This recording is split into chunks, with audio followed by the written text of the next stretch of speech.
네, 안녕하세요. 저는 산업공학과 대학원생이자 현재 서울특별시 청년 명예시장으로 일하고 있는 유용재라고 합니다. 저는 산업공학을 전공하면서도 과학기술을 기반으로 한 혁신적인 정책을 제안하는 그런 일도 수행 중에 있습니다. 명예시장과 함께 떠나는 기후변화 이야기, 여러분 함께 해보실까요?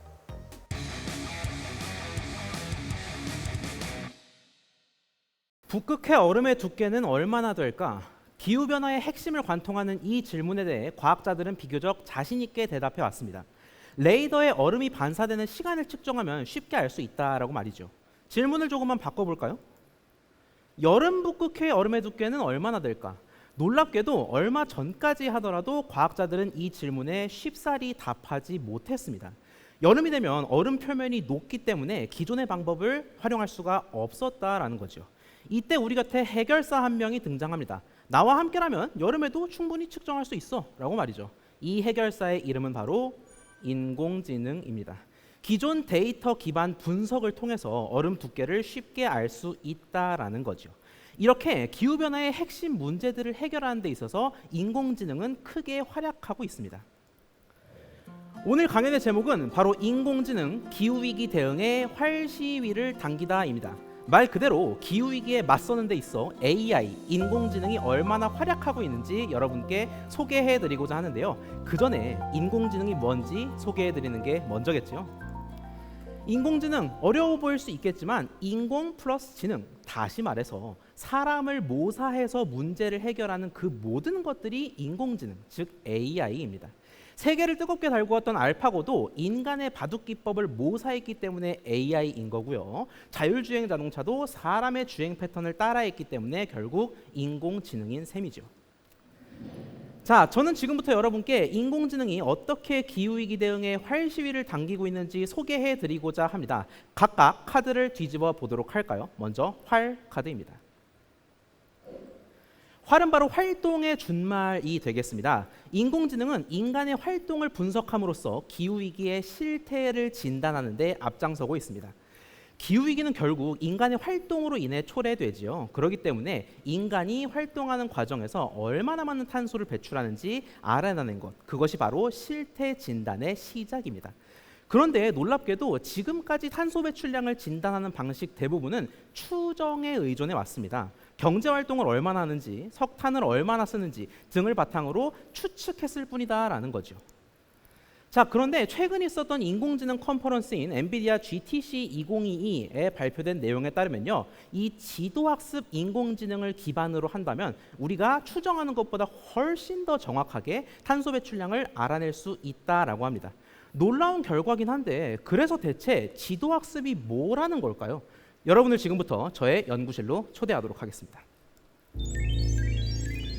자, 인공지능의 원리를 소개해드리기 위해서 여러분을 AI 연구소로 초대했습니다. 지도학습이라고 하니까 뭐 구글 지도를 학습하는 건가? 라고 생각하는 분들도 있을 텐데요. 여기서의 지도는 가르치다 할 때 지도입니다.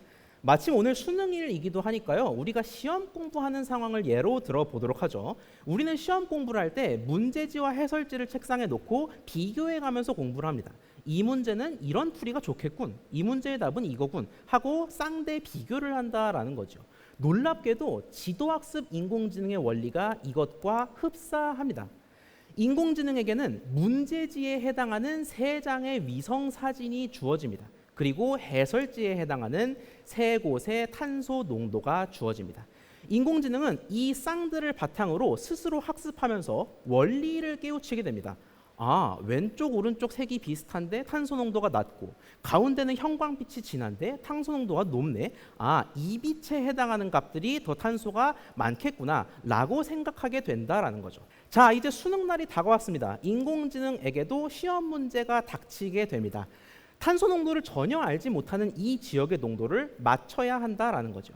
하지만 인공지능은 앞서 살펴본 3개의 쌍을 통해서 원리를 이미 학습한 상태입니다. 그래서 자신만의 정답을 내놓게 되고요. 이 정답이 사람의 추정보다 훨씬 가깝다라는 게 알려져 있다라는 것입니다. 지도학습, 말로는 어려웠지만 내용을 보니 막상 그렇지 않군요. 자, 이렇게 인공지능이 사람의 활동을 어떻게 잘 분석하는지 소개해 드렸습니다. 이제 여러분과 함께 C카드를 뒤집어 볼 차례군요. C는 바로 시스템의 준말이 되겠습니다. 인공지능은 주어진 시스템을 최적화함으로써 기후위기 극복에 앞장서고 있습니다. 빌딩의 에너지 시스템을 예로 들어볼까요? 조명이다, 냉방이다, 갖가지 이유로 하나의 빌딩은 굉장히 많은 에너지를 소모합니다. 그런데 이 빌딩에 AI를 도입하면 어떻게 될까요? 에너지 소모 데이터를 수집하고 인공지능으로 분석해서 더 나은 에너지 시스템을 고안하자라는 거죠. 실제로 글로벌 3대 엔지니어링 기업으로 꼽히는 ABB에서는 이런 인공지능 빌딩 시스템을 제안했는데요. 주목할 것은 이러한 인공지능 빌딩이 일반 빌딩에 비해서 40%까지 거의 절반에 가깝게 탄소를 덜 배출한다라는 것입니다. 굉장히 흥미로운 자료긴 합니다. 근데 어떤 원리로 시스템을 최적화한다는 것일까요? 굉장히 많은 원리들이 쓰이지만 DB 스캔과 같은 원리가 이 시스템 최적화에 활용됩니다. DB 스캔, 이름이 좀 낯설지 않으신가요? 낯설다면 AI 연구소에서 저와 함께 살펴보죠. DB 스캔은 원래 군집화 방법의 하나입니다. 군집화라는 건 쉽게 얘기해서 친구끼리 모이겠다, 가까운 친구끼리 모이겠다를 뜻합니다. 그래서 저희도 요 7개 어지럽게 놓여져 있는 데이터들을 친구끼리 뭉쳐보도록 합시다. 여러분 앞에 치킨무처럼 생긴 요 7개의 점들, 데이터가 존재합니다. 우린 이거를 가까운 친구들끼리 모아볼 겁니다. 우측 상단 원판 보이시나요? 이 동일한 사이즈의 원판에 셋이 하나가 되도록 모아보도록 하죠. 가장 쉽게 생각할 수 있는 건 이 중앙으로 원판으로 옮기는 겁니다. 벌써 3개가 되었군요. 이제 시선을 위로 올리면 또 다른 원판도 셋을 뭉치고요. 시선을 아래로 돌리면 또 다른 원판도 셋을 뭉치지만 제 아무리 우겨봐도 좌우는 원판에 들어갈 수가 없습니다. 우리는 이러한 상황을 5개 데이터가 하나의 군집을 이뤘고 좌 하나, 우 하나의 데이터가 이상치가 되었다라고 이야기합니다.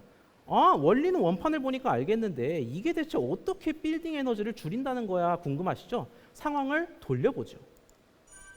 사실 이 점들이 각각 빌딩의 호실이라고 생각을 해봅시다. 그러면은 앞서 말씀드린 내용은 어떤 결론으로 이어지냐? 5개의 호실은 평범하게 비슷하게 에너지를 소모하지만 2개의 호실이 비정상적으로 에너지를 소모한다라는 결론에 도달합니다. 즉 빌딩 관리자는 이 2곳의 에너지를 집중해서 절감하면 되겠죠. 이렇게 DB 스캔과 같은 다양한 인공지능 방법론들이 우리로 하여금 에너지 절감하는 데 크게 기여해주고 있다라는 것입니다. 활동과 시스템을 받고 벌써 마지막 카드를 뒤집을 시간입니다. 이제는 위가 무엇을 뜻하는지 추측하시는 분들도 많으신 것 같아요. 위는 바로 위험, 리스크의 준말이 되겠습니다. 인공지능은 기후 재난이 불러올 위험을 크게 낮추고 있습니다. 안타까운 사진 한 장을 여러분께 지금 보여드리고 있죠. 최근 있었던 서울 홍수로 인해 3,000명이 넘는 이재민이 발생했습니다. 많은 전문가들은 이번 서울 폭우가 기후변화와 깊이 연관이 있다라고 얘기합니다. 그만큼 가뭄이나 홍수 같은 기후 재난은 이미 우리의 재산과 인명을 위협하고 있는 것이죠. 자, 그런데 최근 들어 구글이 굉장히 흥미로운 서비스를 우리에게 공개했습니다. 구글 플러드 허브라고 불리는 이 서비스는 내가 속한 위치에서 실시간 혹은 며칠 뒤에 홍수가 날지 말지를 인공지능에 기반해서 알려줍니다. 슬라이드에서 보시는 것과 같이 지금은 안전하지만 3일 뒤에는 가장 홍수에 위험할 수 있다라고 알려준다라는 거죠. 놀랍게도 이 구글 플러드 허브 인공지능 경보 체계가 살릴 수 있는 인명이 30% 내지 무려 50%에 달한다라고 합니다. 이미 AI는 우리 곁에서 기후재난이 불러올 위험을 막고 있는 것이죠. 자, 이렇게 활동, 시스템, 위험 3가지 차원에서 인공지능이 어떻게 기후위기를 막는 데 앞장서고 있는지 여러분과 함께 대화 나누어 보았습니다. 마지막으로 강조드리고 싶은 점이 한 가지 있습니다. 인공지능이 아무리 활시위를 열심히 당길지언정 그 활시위의 중심에는 바로 사람인 인간이 자리하고 있다라는 겁니다. 생각해보면 그렇습니다. 위성 사진을 학습한 결과도 인간이 사용하지 않으면 무용지물입니다. 홍수를 예측한 결과도 우리가 판단을 내리지 않으면 그만이다라는 거죠. 인공지능은 충분히 기후위기 대응에 활시위를 당기고 있지만 우리의 미래를 바꿀 수 있는 건 결국 우리 손에 달려있다라는 겁니다. 자, 인공지능은 기후위기 대응을 위해 한껏 활시위를 당기고 있습니다. 우리 손으로 만들어갈 우리의 미래는 과연 어떤 모습일까요?